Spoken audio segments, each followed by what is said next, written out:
بسم الله الرحمن الرحيم. اللهم صل وسلم على سيدنا محمد. يا رب تكونوا جميعا بألف خير.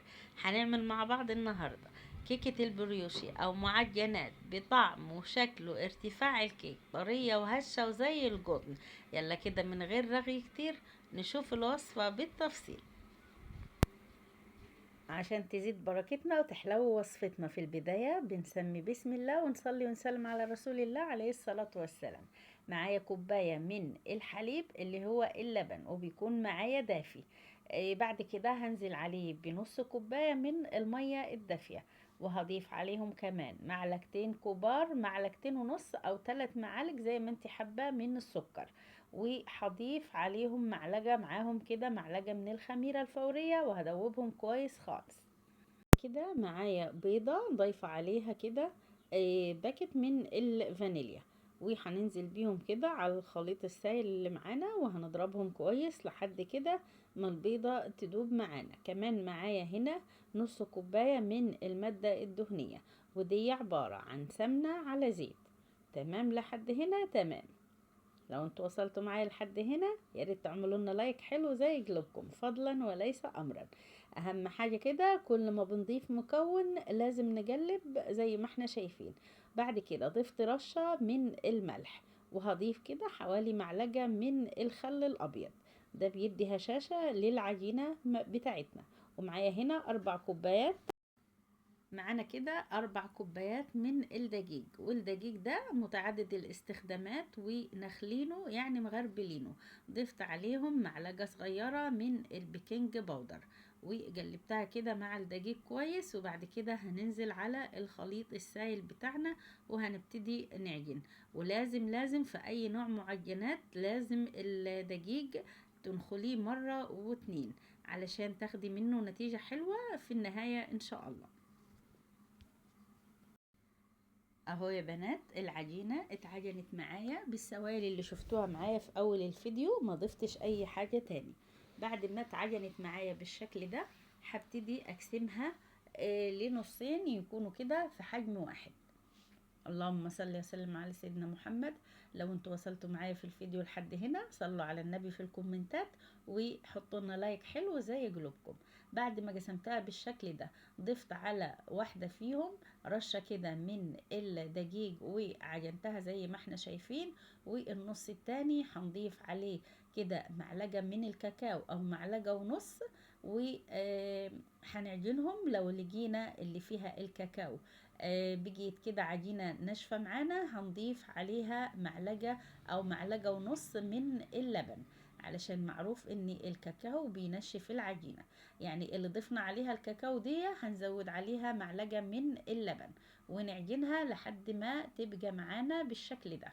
هنسيبهم كده على جنب، هنغطيهم بكيس ونسيبهم لحد ما الحجم بتاعهم يتضاعف شوية. احنا مش عايزينهم يخمروا خمر كامل.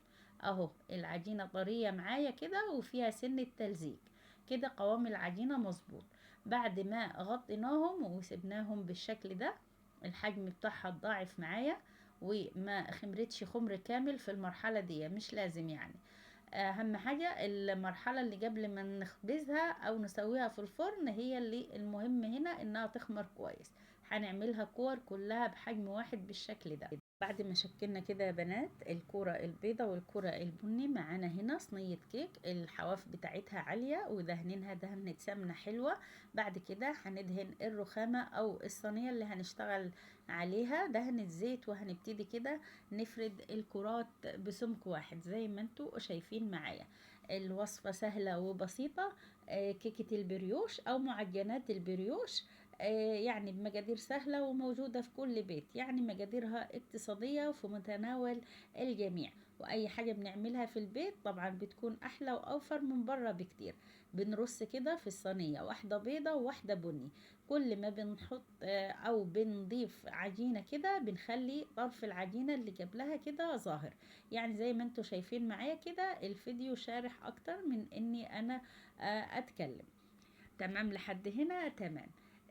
كيكة البريوش دي كده او معجنات البريوش هي طاقية السلطان او عمامة السلطان. بنرص كده العجين وعند اخر واحدة بنفسح كده مكان بين العجينتين دول البيض علشان نضيف او نحط اخر واحدة كده باللون البني. شايفين اهو. احنا شايفين كده يا بنات، غطيناها بكيس وهنغطيها بقماشة او فوطة ونسيبها لحد ما تخمر معانا. هي في الصيف دلوقتي هتخمر معانا بسرعة. الفيديو ده اصلا كان متصور في الشتاء ونزل متأخر. بعد ما خمرت معانا وحجمها اتضاعف بالشكل ده، ولازم تسيبوها لحد ما تخمر خمر كامل. شايفين صورتها قبل ما تخمر كان في فضة في الصينية، وبعد ما خمرت اتملت الصينية كلها. بعد ما هتخمر معانا هندهن الوش بتاعها زي ما انت حابه، بصفار بيضه ولبن، او بلبن ومعلقه قهوه سريعه الذوبان، او لبن ومعلقه عسل، او ممكن معلقه عسل اسود وتخففيها بمعلقتين ميه. تمام. في الوقت ده احنا مشغلين الفرن يسخن معانا على اعلى درجه. بندخل فيها الصينيه بتاعتنا وبعدين بنخلي النار هاديه علشان تستوي معانا كويس من جوه. بتاخد معانا وقت من 35 ل40 دقيقة. وأول ما الجوانب بتاعتها كده اللي لونها أبيض بتاخد لون، بنعرف إنها احمرت من تحت وبتطلع معانا بالشكل ده. هنغطيها ونسيبها تهدى شوية من حرارة كده، تهدى شوية من حرارة الفرن، وبعد كده هقلبها معاكم واوريكم كده شكلها من تحت.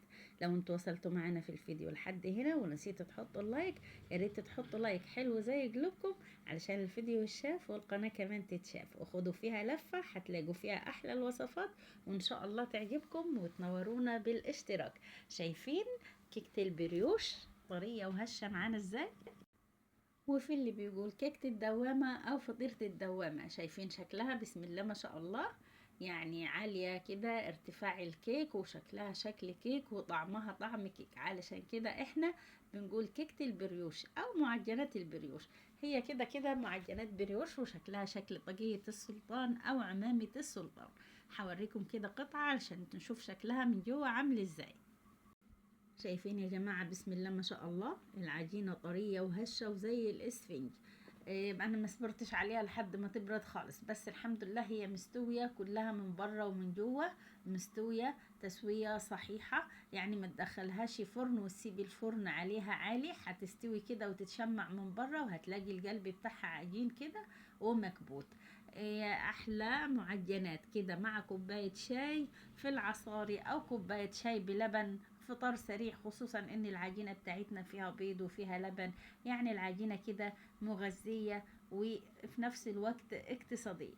معجنات سهلة وبسيطة. ان شاء الله كده تعجبكم وتنال رضاكم. لو استفدتم معلومة من الفيديو يا ريت تعملوا لنا لايك وتنورونا بالاشتراك في القناة. مشاركة كتير للفيديو علشان يتشاف والقناة كمان تتشاف. اشوفكم في الفيديو القادم ان شاء الله. السلام عليكم.